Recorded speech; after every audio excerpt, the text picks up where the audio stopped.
Hi, ಹೊಸ notification ಜೊತೆ ಬಂದಿದ್ದೀನಿ. ಪೋಸ್ಟ್ ಆಫೀಸ್ ಅವ್ರ ಕಡೆಯಿಂದ ಹೊಸ ನೋಟಿಫಿಕೇಷನ್ ಆಗಿದೆ.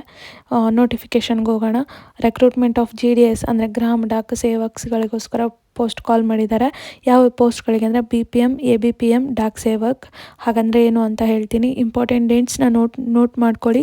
ಅಪ್ಲಿಕೇಶನ್ ಸ್ಟಾರ್ಟ್ ಆಗೋದು 2ನೇ ತಾರೀಕು ಫೆಬ್ರವರಿಯಿಂದ ಹಿಡಿದು 16ನೇ ತಾರೀಕು ಫೆಬ್ರವರಿ ತನಕ ಇರುತ್ತೆ. ಕರೆಕ್ಷನ್ಗೆ 18ರಿಂದ 19 ತನಕ ಬಿಟ್ಟಿದ್ದಾರೆ.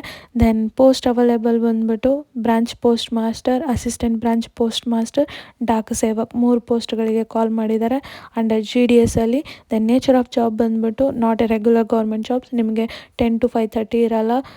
ಇನ್ನೊಂದೇನು ಅಂದರೆ ರೆಗ್ಯುಲರ್ ಸರ್ವಿಸ್ ಇರುತ್ತೆ. 4 to 5 hours ಮಾತ್ರ ವರ್ಕ್ ಇರುತ್ತೆ ಡೈಲಿ, ನೆನಪಿರಲಿ. ದೆನ್ ಇದಾದಮೇಲೆ ಇನ್ನೊಂದು ವೆರಿ ಇಂಪಾರ್ಟೆಂಟ್ ಏನು ಅಂದರೆ ಜಾಬ್ ಪ್ರೊಫೈಲ್ಗೆ ಹೋಗೋಣ. First BPM job profile, branch post master runs branch post office, IPPB ಸರ್ವಿಸ್ಗಳು, ಪೋಸ್ಟ್ ಸರ್ವಿಸ್ಗಳು ಕೊಡಬೇಕು. ಇನ್ನು ಹಾಗೆ ABAPM ಜಾಬ್ ಪ್ರೊಫೈಲಿಗೆ ಬಂದರೆ ಅಸಿಸ್ಟೆಂಟ್ ಬ್ರಾಂಚ್ ಪೋಸ್ಟ್ ಮಾಸ್ಟರಾಗಿ ಕೆಲಸ ಮಾಡ್ತಾರೆ. ಮೇಲ್ ಡೆಲಿವರಿ ಅದರ ವರ್ಕ್ಗಳಿರುತ್ತೆ.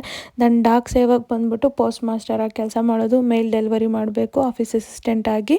ಸೊ ನಾರ್ಮಲ್ ಪೋಸ್ಟ್ ಮ್ಯಾನ್ ಹೇಗೆ ವರ್ಕ್ ಮಾಡ್ತಾರೋ ಹಾಗೆ. ಸ್ಯಾಲ್ರಿ ಬಂದುಬಿಟ್ಟು BPMಗೆ 12,000ದಿಂದ 29,000 ಇದೆ. ABPMಗೆ ಅಥವಾ ಡಾಕ್ ಸೇವಕ್ಕೆ 10,000ದಿಂದ 24,000 ತನಕ ಇದೆ. ಇದ್ರ ಜೊತೆಗೆ DM ಮತ್ತು ಅದರ್ ಅಲವೆನ್ಸಸ್ಗಳು ಕೊಡ್ತಾರೆ. ದೆನ್ ಏಜ್ ಲಿಮಿಟ್ಗೆ ಹೋದರೆ ಮಿನಿಮಮ್ 18 years, ಮ್ಯಾಕ್ಸಿಮಮ್ 40 years ಇರುತ್ತೆ. ಎಜುಕೇಷನ್ ಕ್ವಾಲಿಫಿಕೇಷನ್ಗೆ ಹೋಗೋಣ. 10th pass compulsory.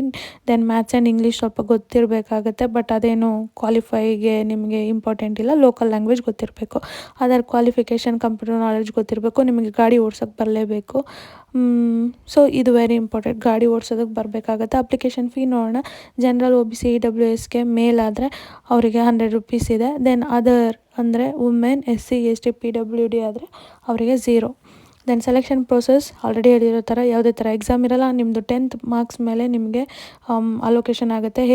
ಹೇಗೆ ಅದನ್ನು ಕ್ಯಾಲ್ಕುಲೇಟ್ ಮಾಡ್ತಾರೆ ಅಂದರೆ ನಿಮ್ಮ ಗ್ರೇಡ್ ಮತ್ತು 9.5 ಹಾಕಿ ನಿಮ್ಮದು ಮಾರ್ಕ್ಸ್ನ ಕ್ವಾಲಿಫೈ ಮಾಡಿ ನಿಮ್ಮನ್ನು ಸೆಲೆಕ್ಟ್ ಮಾಡ್ತಾರೆ. ಟ್ರೈ ಬೇಕಿಂಗ್ ರೂಲ್ಸ್ ಅಂದರೆ ಓಲ್ಡರ್ ಏಜ್ಗೆ ಪ್ರಿಫರೆನ್ಸ್ ಕೊಡ್ತಾರೆ, ಟ್ರಾನ್ಸ್ಜೆಂಡರ್ಗೆ ಪ್ರಿಫರೆನ್ಸ್ ಕೊಡ್ತಾರೆ, ಫೀಮೇಲ್ಗೆ ಪ್ರಿಫರೆನ್ಸ್ ಕೊಡ್ತಾರೆ. ದೆನ್ ಡಾಕ್ಯುಮೆಂಟ್ ವೆರಿಫಿಕೇಷನಿಗೆ ಬಂದರೆ 10th marks card, caste certificate, medical certificate important ಇದೆ. ಇಂಪಾರ್ಟೆಂಟ್ ರೂಲ್ಸ್, ಒಬ್ಬರು ಒಂದೇ ಅಪ್ಲಿಕೇಶನ್ ಹಾಕ್ಬೋದು, ನೆನಪಿರಲಿ. ದೆನ್ ಯಾವುದೇ ಥರ ರಾಂಗ್ ಮಾಡಬೇಡಿ ನೋಟಿಫಿಕೇಷನಲ್ಲಿ. ದೆನ್ ಡಾಕ್ಯುಮೆಂಟ್ ವೆರಿಫಿಕೇಷನ್ ಆದಮೇಲೆ ನಿಮಗೆ ಪ್ರಾವಿಷನಲ್ ಆಫರ್ ಕೊಡ್ತಾರೆ. 30 daysಲ್ಲಿ ನೀವು ಜಾಬ್ಗೆ ಜಾಯಿನ್ ಆಗಬೇಕಾಗತ್ತೆ. ಫೈನಲ್ ವೆರಿಫಿಕೇಷನ್ ಆದಮೇಲೆ ನಿಮ್ಮದು ಜಾಬ್ ಪ್ರೋಸೆಸ್ ಮುಗೀತು ಅಂತ. ದೆನ್ ಫೈನಲ್ ಟೇಕ್ ಅವೇ ಏನು ಅಂದರೆ ನೋ ಎಕ್ಸಾಮ್ ಅನ್ನೋದೇ ಇಂಪಾರ್ಟೆಂಟ್.